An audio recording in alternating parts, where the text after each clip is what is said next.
right, we got Marco on the bottom, an established player as well, and Brennan Roy, our #1 seed, almost assuredly taking the play here. It's interesting where I feel like all the Izzet Cauldron players in the rest of the bracket are rooting for Marco here. Yeah. Definitely. They say, if I'm going to play against Mono Red, I want it to be on the draw. Definitely. So, we got a Fnatic Firebrand and the Hired Claw here to start it up. And we'll see. Definitely some differences in this list that we're kind of already seeing here as we see the Fanatical Firebrand. And this really, this looks like Antsless, right? So maybe Ant and Marco tested together. It looks very similar to me. This was exactly the same. Card for card. Okay. Yep. Yeah, this does have that blue-red split card, so it's essentially Izzet, but not really. And then Brennan, we just saw this last round, all mono-red, not trying to do any of the cute stuff with the Ogier, the 4/4 God, anything like that. Just trying to, well, get you dead. Yeah, that's why Firebrand's in there. Ogier, of course, wants you to see all of your 1 damage ping effects, which there already are a lot of naturally. Firebrand's kind of like the 1 extra card you wouldn't normally play. Yep. But absolutely. Going to do just fine here against these 1/1s. Definitely. Be able to do a block on a Hired Claw and then kill one of the Bastronauts. Always a nice little play. A classic Mog Fnatic play, if you will. Oh, yeah. Let's do it. I mean, back when you were casting Mog Fnatic, you would do it damage on the stack and you'd get them both, though, right? All right, Grandpa. I don't know what you're talking about. All right, here is the sorcery Steam Clean. Steam Clean that lizard right out of here.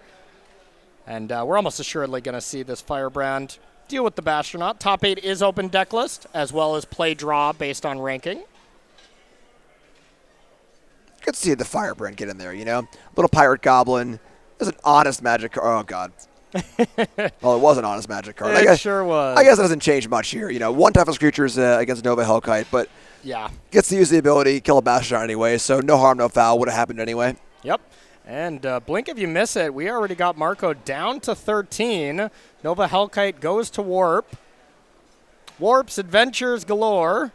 And there is a land. I see 2 Screaming Nemesis from Marco. That is kind of the big card in the mono-red match. Got to be the main card, right? Absolutely, yeah. There is just no clean way to deal with it. Yeah. You know, you were either taking 3 or you're going to be in some really, really awkward combat stuff. Great blocker, great attacker, great rate card, just phenomenal. I mean, we have Steam Clean from Marco's side. That's a pretty clean way to deal with it, right? Yeah.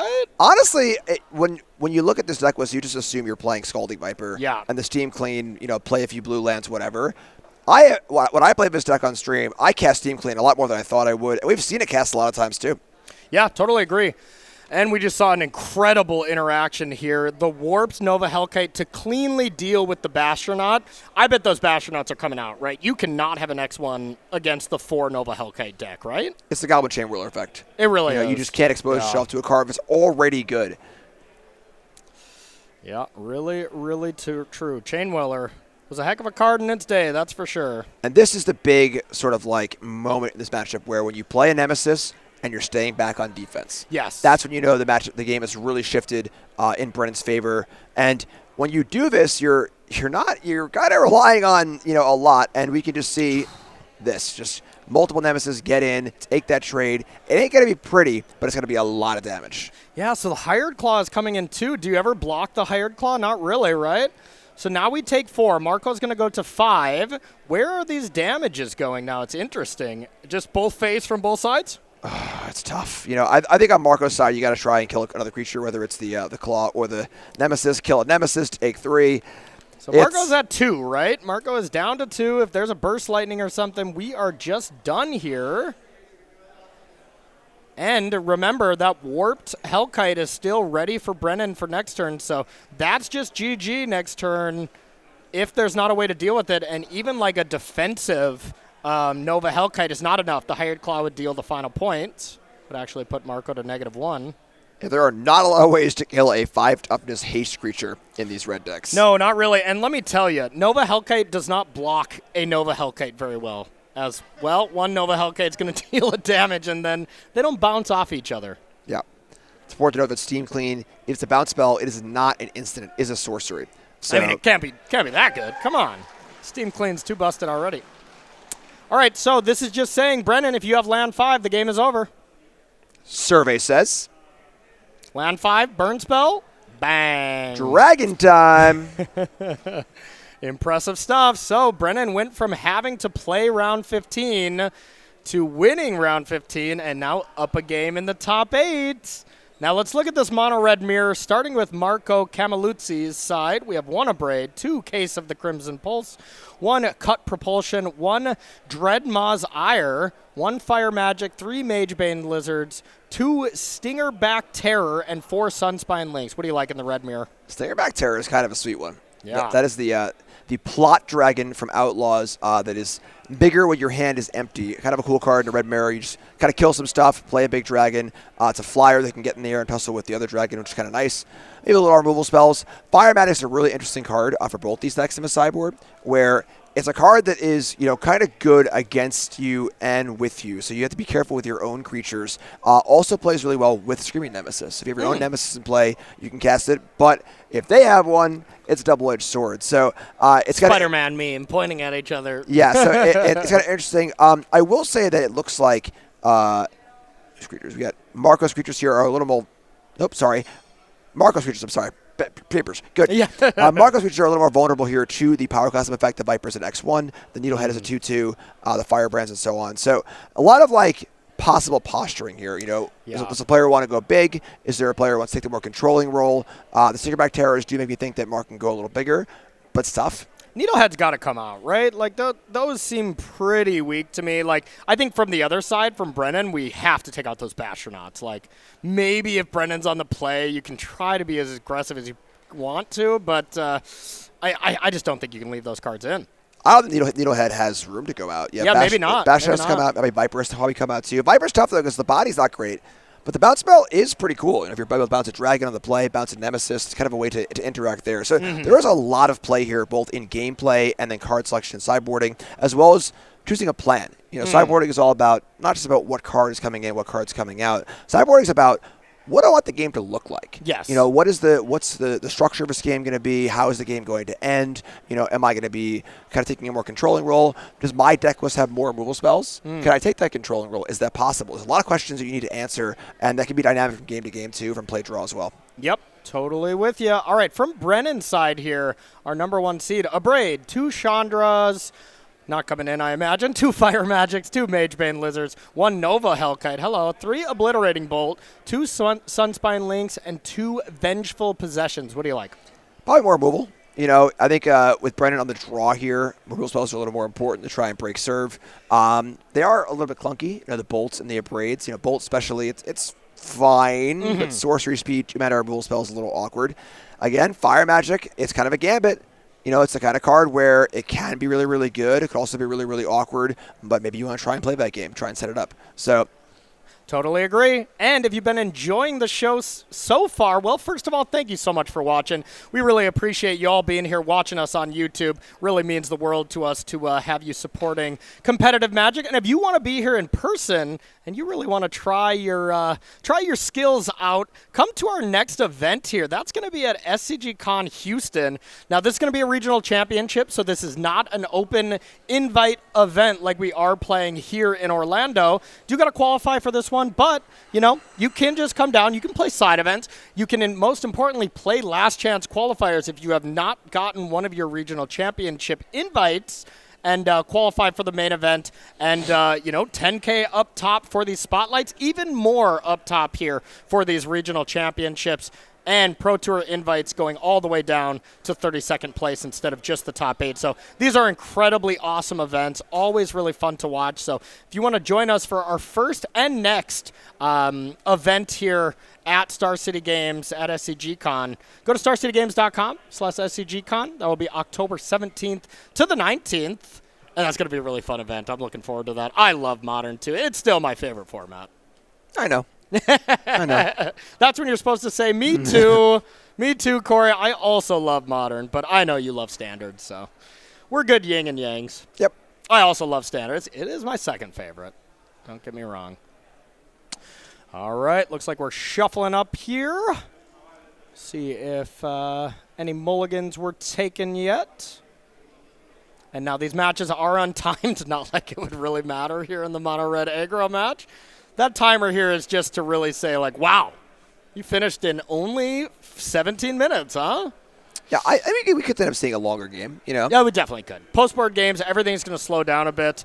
And, I think the sideboard card that I like the most from Marco, and maybe just in the matchups in general, is that Case of the Crimson Pulse. Like, I really like that card. These games could become this battle of attrition style thing. Yeah, I agree. Yeah, there's the posturing here between the Case, the Terror, bring some more rule spells, take out these weak, low toughness creatures. The problem is that Nemesis really throws a wrench in that. And kind of so does the Hellkites. Those are hard to actually kill that, like, you know what, you do kind of have to just race. So, yeah, you might be right. Maybe it comes in on the play, not on the draw type thing. Sure. And it also comes in, like, if you see your opponent boarding a lot of removal spells, you want to play a longer game, maybe it can come in. Yeah. So there's a lot of play back and forth here. I think that Screaming Nemesis is the card that really kind of defines the matchup because you can't just sit behind removal spells. If you kill it, you're going to take some damage. It's a card you can't ignore. You can't just take a hit. You can't try and block it. It's hard to kill it. So it does push it in a more aggressive favor. Agreed. Well, these players mulligan here. Brennan's taking a mulligan. Let's do a live look-in on one of our tables here. We got C that is going off. And, oh, yeah, Jody Keith has got a lot of dice. That's probably good, huh? That is a lot of dice. To be fair, though, that Mako looks like it is a 0-0 now. 5 +1/+1 counters, 6 negative counters, but whatever. I don't judge here. Up against our tournament leader from the beginning, Takeshi. So looking really good for Jody in game number 1. Looks like we have an unlocked room here. We're getting steamy. We're chilling in the sauna. There is a VV under a cauldron, so that is not a bad place to start. Yeah, definitely not GG by any means.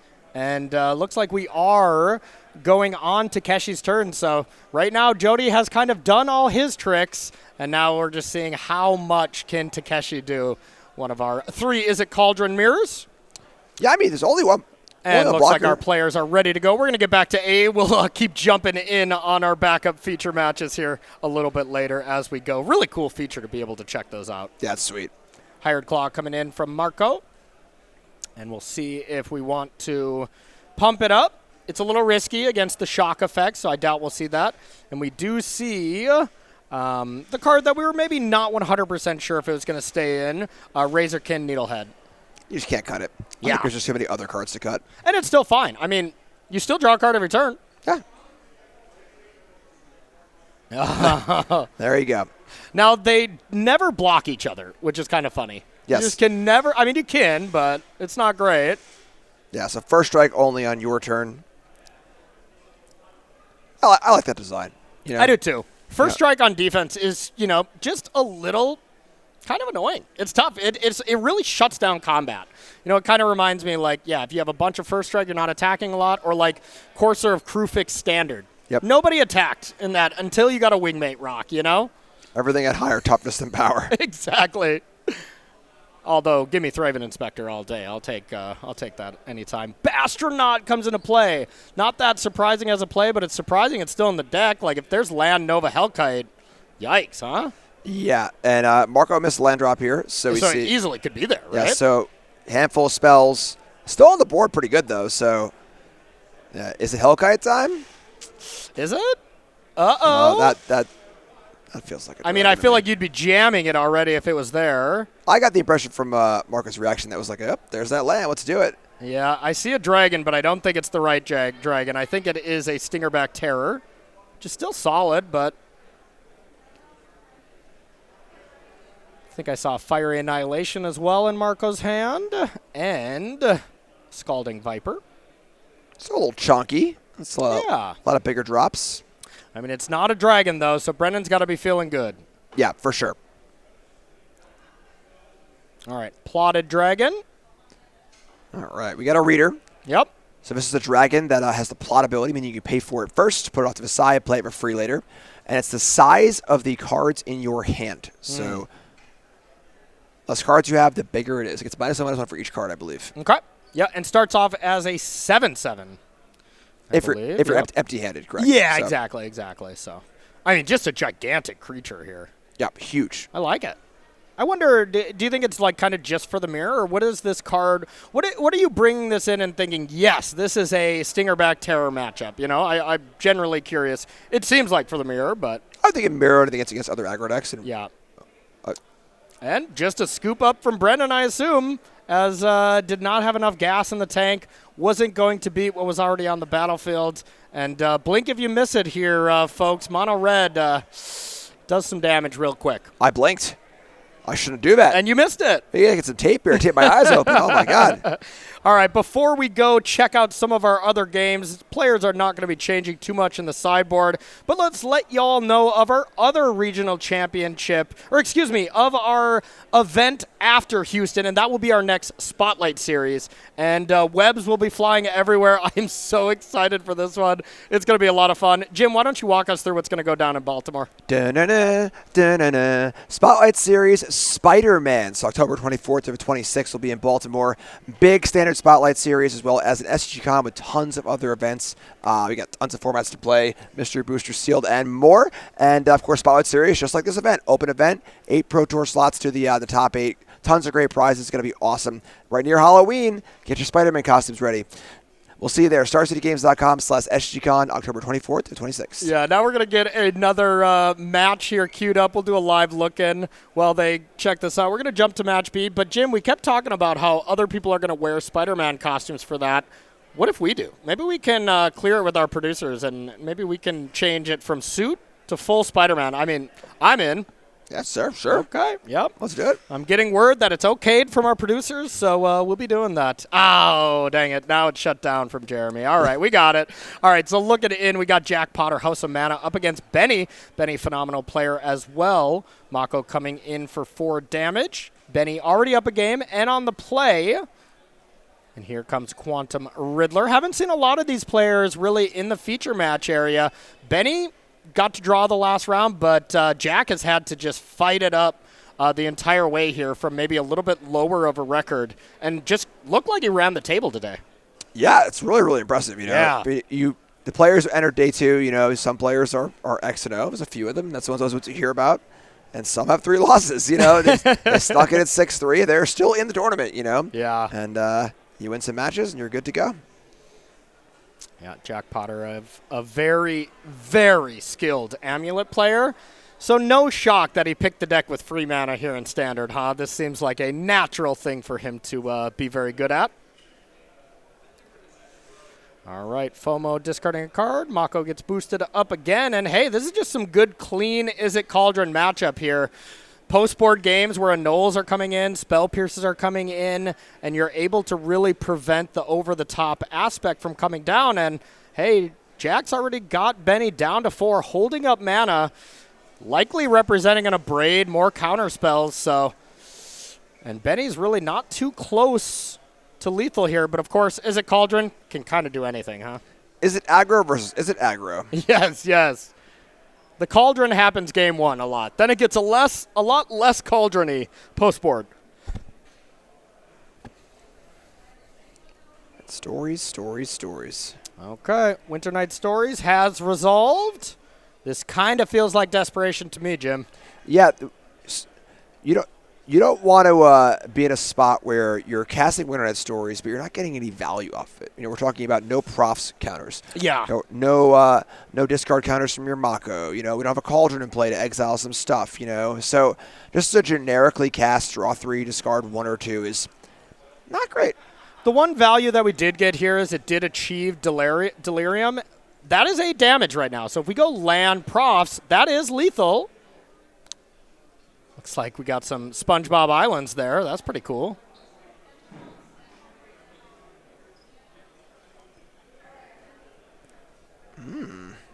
Into the Floodmaw on a FOMO. We already saw Jack have a Spell Pierce already cast, so pretty likely that you'd bring in more than one, and into the Floodmaw right back.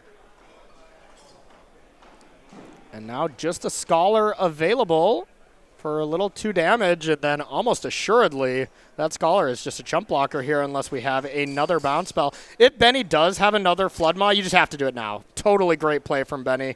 No point in waiting. If your opponent draws a Spell Pierce, you just gave up so much value here. So nice heads-up play from Benny, and over to Jack, and let's see if he can re-represent lethal once again. A bit of board reset. The one caveat to a Flood Maul, it doesn't permanently answer things, but if you bounce a Mako with counters on it, it's almost like killing it. It is kind of like killing it. Yeah, absolutely. Get those counters reset. Get that thing sized down. Much harder to get it bigger in the mid game when players are a little lighter on resources. Agreed. What Jack would be really liking right now is something like Profs and Tursa, another thing to just represent another lethal attack where the Scholar has to block. And I believe Jack did not take the 2 damage here, so I do think Jack is at 8 from the Scholar.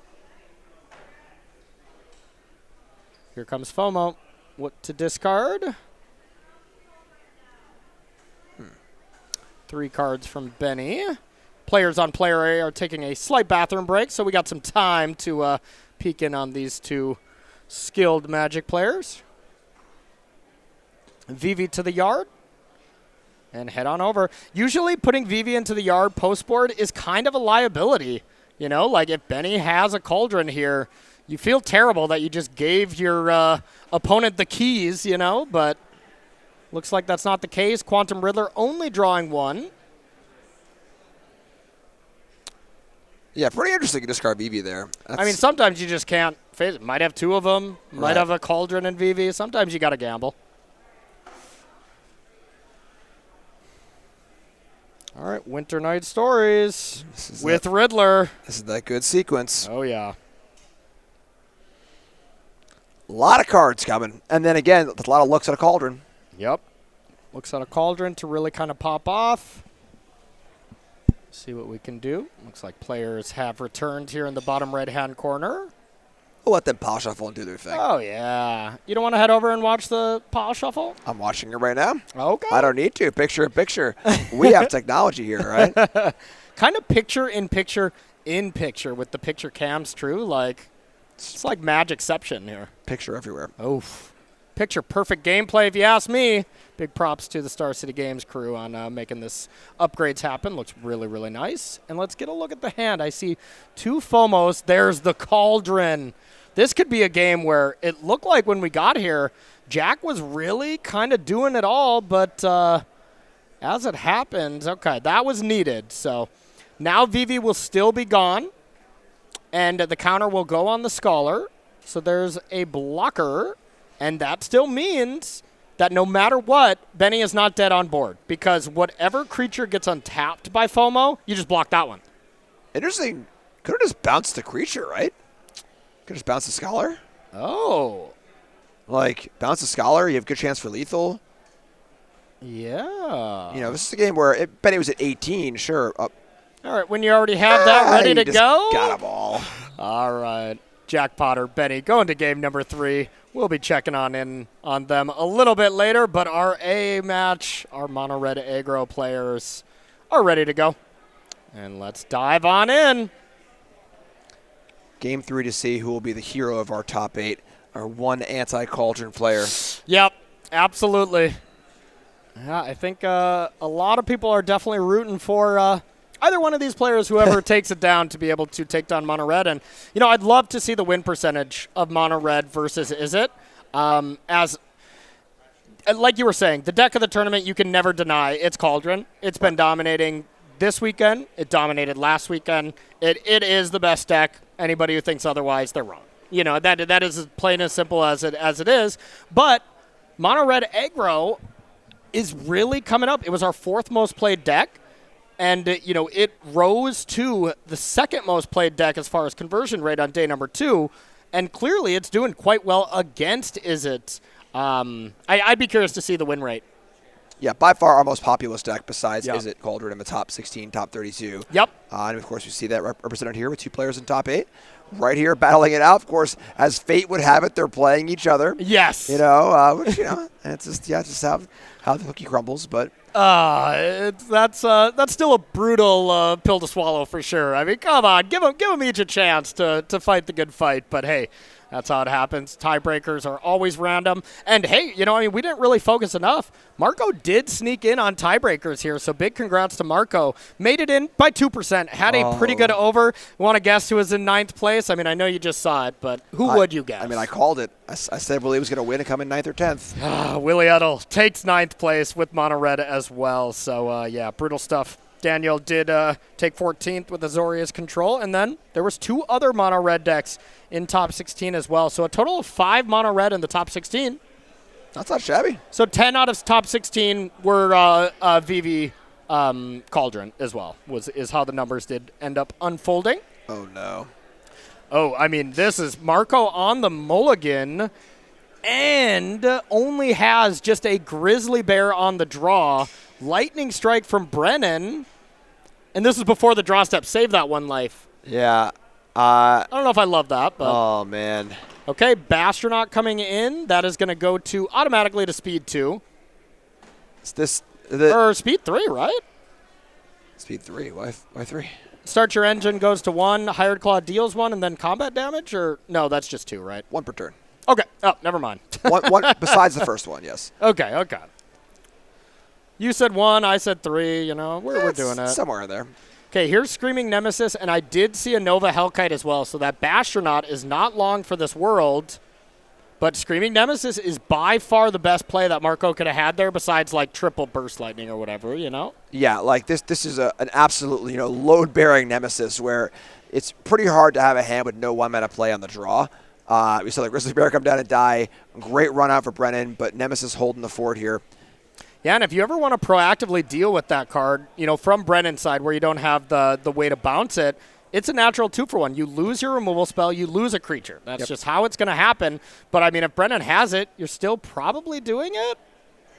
Love it. I love it. Damage is coming in. What's going on now? No fear Shakespeare. That's what's going on here. Okay, there is Lightning Strike number 2. 3 damage from Nemesis.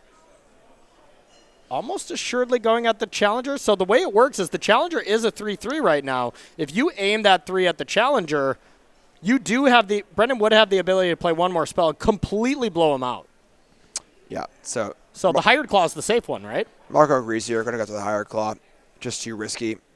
Because you don't go for the Bastronaut. You have the Hellkite to deal with it, I guess. The tough thing is the Hired Claw already attacked, dealt the damage. I mean, this is a really, really rough spot. Even with the Nemesis being the best possible turn 3 play, the first 3 turns were so good for Brennan. Okay, that's take 5. Marco down to 5. And max speed acquired. Okay. Let's see what Marco Cammilluzzi has. We know we have Nova Hellkite to just deal with the Bastronaut, so no matter what, you can stay alive on the battlefield. But, Brennan could sneeze on Marco and win this game. Yeah, we see land 4, Burst Lightning, Dragon. That would be a nice start to get it back in the game. Oh, yeah. 5 is low. I mean, 5 is not 4, though, in this matchup. That's a big deal, and looks like Ogier is coming down instead. Oof.